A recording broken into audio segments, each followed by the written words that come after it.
Good morning, everyone. This is the Rustic South, and I am Sherry. How are you today? Welcome to the channel. I hope everybody is doing well. Today, I'm going to be making some fabric crows to go with the cardboard or boxed pumpkins that I made last week.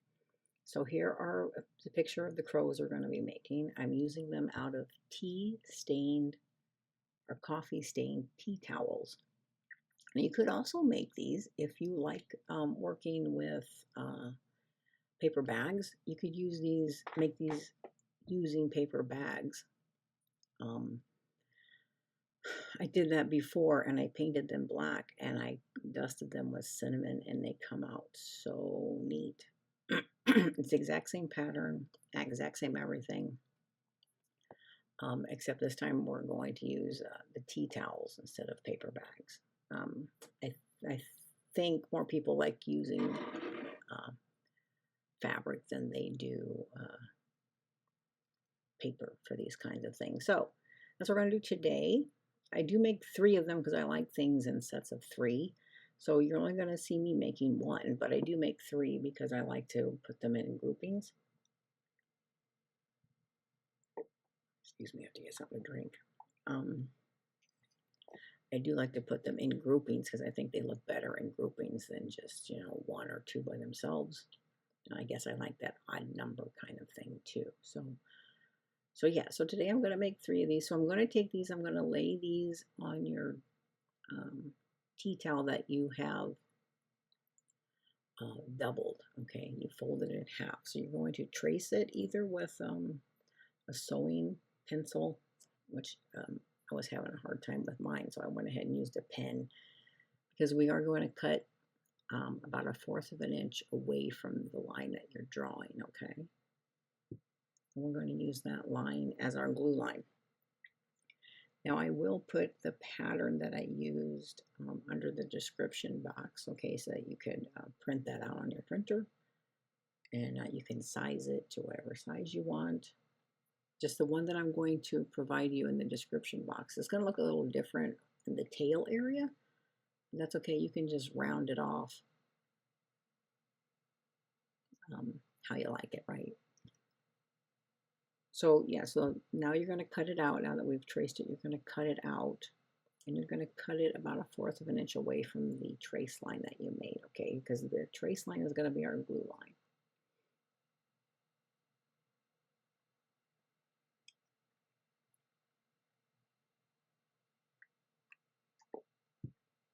Hey, are you guys drinking coffee this morning? Do you guys like to drink coffee? It is time for coffee. And grab a cup of coffee and watch a video. Hopefully you get inspired to make some fall crafts.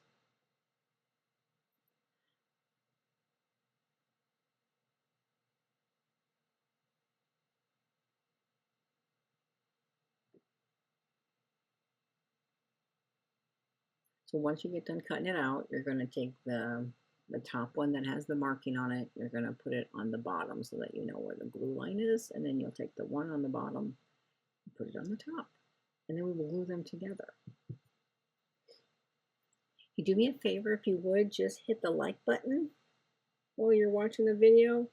Hopefully you're enjoying the video and you're a returning subscriber. That'd be awesome.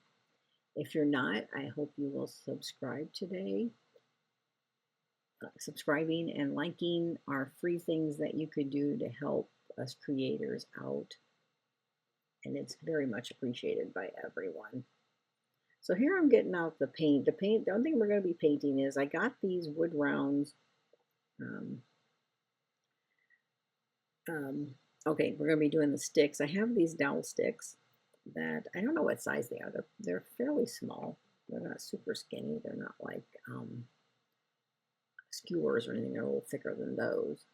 And then I have these wood rounds. They're actually ornaments because you can see it has a hole in it, and it had a hanger on it. But I'm going to be using the hole to my advantage and sticking the little pole that the crow is going to be mounted on in those holes. We'll add a little glue in there. We're going to add some rusty wire around the pole. Maybe you might want to get some Spanish moss. I'm out of it still. Last time I made them, I put Spanish moss around the bottom, on top of the wood round there, and or I put like those little fall little pumpkins, little acorns around there to give it a little interest down there, and I wrap some rusty wire I said around the poles. So now we have all that stained brown. You can either do brown or black if you like, either one. You don't have to do either. You don't have to do any of them. You don't have to stain them at all if you don't want. You can feel free to leave them their natural color. So here's the crow. So I have the part that we've traced on the bottom. Okay, and then we're going to make sure they're lined up. It's nothing like having hot glue on fabric. Not only does it seep through, it also is hard to try and keep your fingers away from it and put it back together right in the right spot. It can be tricky sometimes.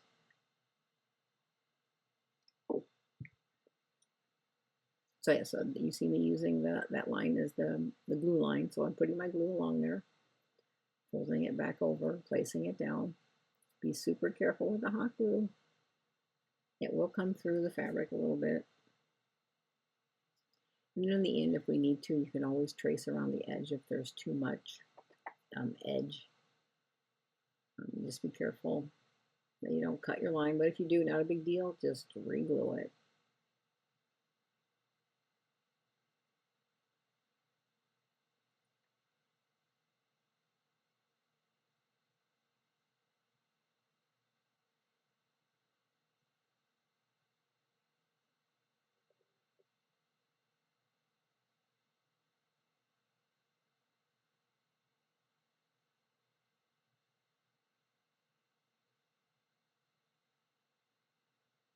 This is a very simple, fast craft. And one thing, if you don't have any coffee stained tea towels, that's hard to say. You could always cut them out and glue them and then maybe coffee stain them. And I've not done it. I mean, I think it will hold. I don't think that will cause any issues with glue. You could also just use glue, fabric glue, maybe. Or you could use any fat quarters you have or any extra fabric you have laying around, right? You don't have to just use tea towel, of course.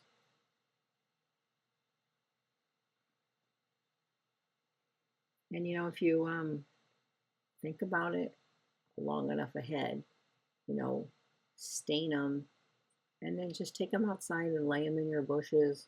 I lay them on top of my bushes, and in no time they are dry. Within an hour they're dry because I don't leave them wringing wet, right? I do wring them out, and they're dry in no time. I mean, you could also put them in the oven. That's each individual's choice. And before you close up the side seam here, now you need to. You're going to see me, because I almost forget, to stick the stick up in there. Now I did do 3, I told you, and I did one of them differently. This one I'm going to show you here as I pull the seam back open and stick the stick back in there.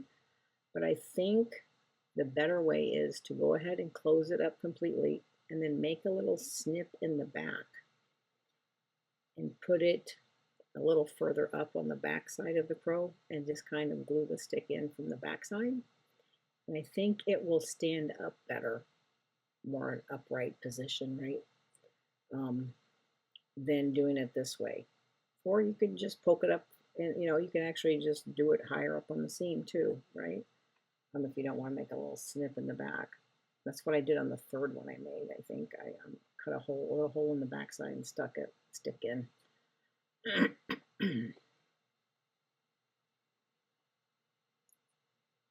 So now all you have to do is embellish the crow itself. and the bottom if you wish, the stick if you wish. Super easy to do, super fast, 1 day kind of thing. If you have fabric that's already stained to your liking, even if you have to stain something and put it outside, you could probably put it outside again in an hour, probably dry with all this heat wave everybody's having. So should be fairly quick to do in a day. These are actually cute. I put them, I have them in several places. I think I actually have several of the paper ones that I made. Here I'm just gluing some fabric together because I'm wanting to put something around the neck, right? Some sort of tie around the neck.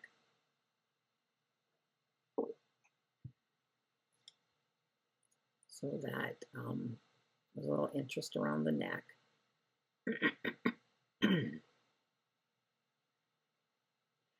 Just be mindful too when you go to glue your stick into the wood round that you have the crow facing the way you want it, because it could be top heavy, right, with the crow on the top. So make sure you have it facing the right way that you want it, so that it's not going to constantly be falling over. Okay. Keep that in mind.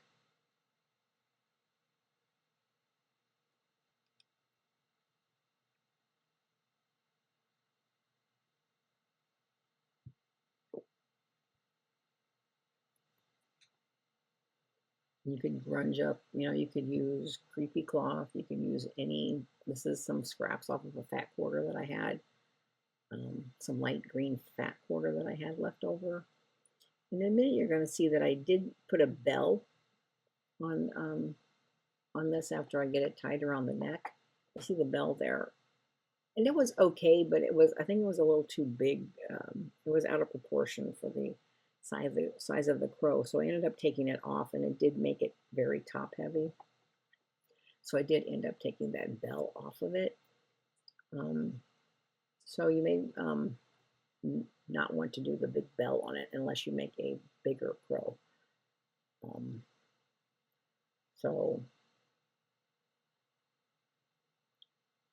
yeah, but you could use little pumpkins, that stuff that comes in potpourri. You could use Sweet Annie, or any of the fake or faux type of greenery, as something to put around by the neck there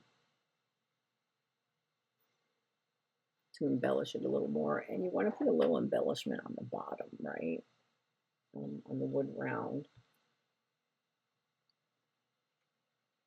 So, like I said, Spanish moss works really well down there. I just haven't had a chance to get to Hobby Lobby. I did go to Walmart and I totally forgot it.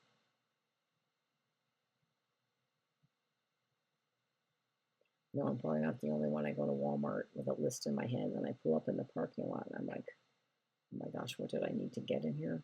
It's like so funny. I'm like, I know all this stuff I need to get, and then I pull up, and I'm like, oh boy, what was that list? It's like you're right. You have to take a test or something. It's like all of a sudden you forgot everything. It's weird. I know this angle looks a little weird because I tried to set the picture more upright because of the height of the crows. So I'm sorry that this angle looks like it's kind of sideways. Sorry about that.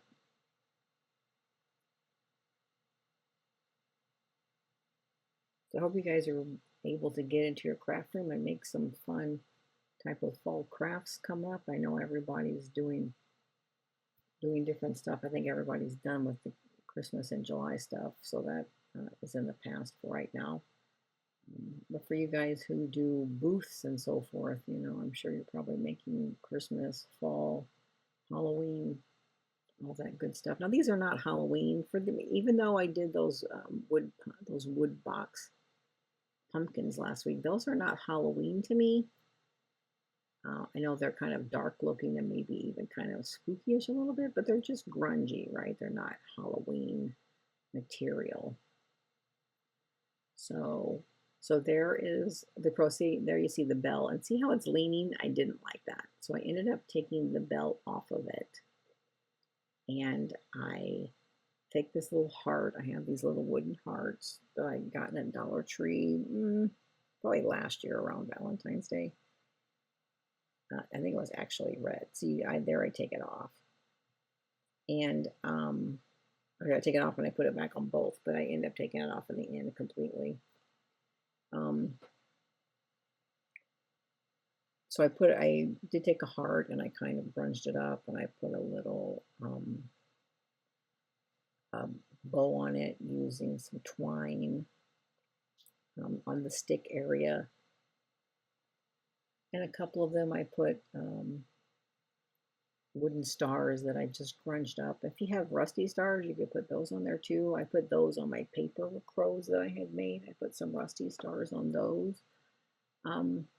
You could probably even put the bell on the bottom somewhere. Here I'm deciding that it needs a little more to help it stand up better. It needs to be standing up more upright. This one's leaning a little far, too far down for me, so I may take it completely off the stick and redo it from the back side. It's probably what I should do so that it's, again, but taking the bell off helped. So, yeah, so I end up making 3, and you'll see in the pictures that I do make 3 in the end. And they turn out really cute. If you want them even grungier, you could darken them up with some of your, your ink pad. And there they are, the 3 of them that I made. So I put 2 stars on 2 of them, some homespun on that one, and there's the fat quarter that I used on that one. I put a star, and then I did put wraps of metal around the pole, and then there it is in the grouping with the pumpkins that we made last week. So hopefully you gave those pumpkins a try, and maybe you'll give the crows a try.